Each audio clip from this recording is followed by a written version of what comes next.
सुप्रभात बहनों, क्लास सप्तम। आज आपका महाभारत कथा में पहला पाठ आपको समझा रही हूँ। पाठ एक देवव्रत।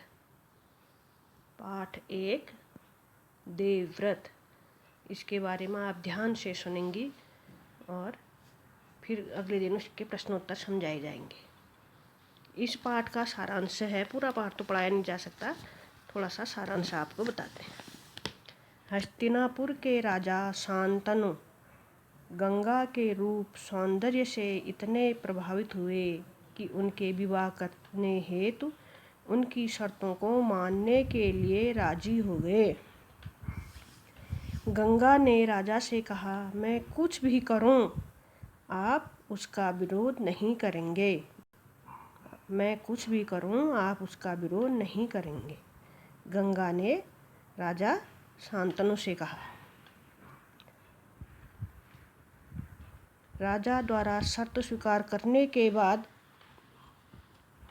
गंगा उसकी पत्नी बन गई। गंगा ने राजा के 7 पुत्र पैदा हुए। गंगा से राजा के 7 पुत्र पैदा हुए, किंतु गंगा ने उन बच्चों को पैदा होते ही बहती हुई नदी में बहा दिया। पुत्रों के साथ पत्नी के इस व्यवहार से राजा आश्चर्यचकित व दुखी थे, किंतु शर्त के अनुसार कुछ कह नहीं सकते थे। गंगा ने 8वें बच्चे को जन्म दिया। वह उसे नदी में फेंकने जाने लगी। तब शांतनु ने गंगा को रोका। वे बोले, तुम कैसी माँ हो जो अपने नादान बच्चों को अकारण मार देती हो। अकारण माने बिना किसी कारण के। तुम्हारा यह व्यवहार घृणित है। राजा की बात सुनकर गंगा मन ही मन मुस्कुराई, परंतु क्रोध का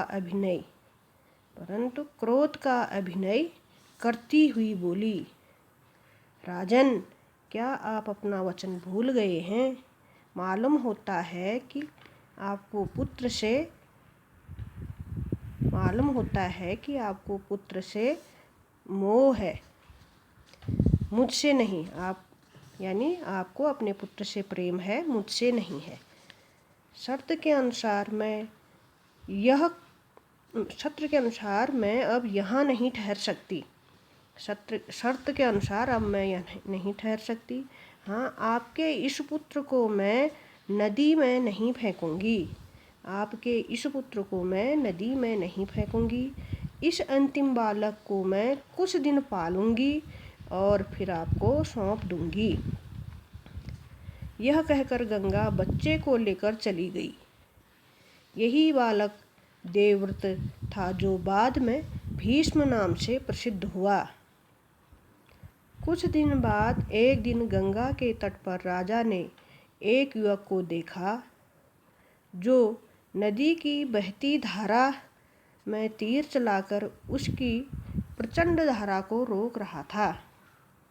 यानी कि भीष्म जो थे वो गंगा की बहती हुई धारा पर तीर चला रहे थे, तो वह धारा ऊपर की ऊपर था, नीचे की नीचे रुक जा रही थी। राजा आश्चर्यचकित थे। इतने में ही गंगा ने आकर राजा से कहा, राजन, पहचाना मुझे और इस युवक को? यही आपका और मेरा 8वां पुत्र देवव्रत है। महर्षि वशिष्ठ ने इसे शिक्षा दी है। शास्त्र ज्ञान में शुक्राचार्य और रण कौशल में परशुराम ही इसका मुकाबला कर सकते हैं। यह जितना कुशल योद्धा है, उतना ही चतुर राजनीतिज्ञ भी है। आपका पुत्र मैं आपको सौंप रही हूँ। अब ले जाइए इसे अपने साथ। गंगा ने देवव्रत का माथा चूमा और आशीर्वाद देकर राजा के साथ विदा कर दिया।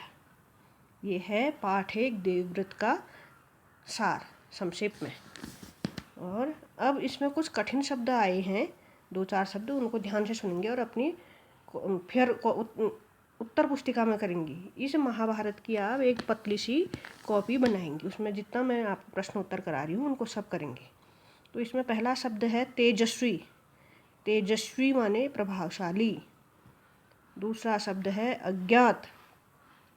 अज्ञात माने जिसके बारे में पता न हो।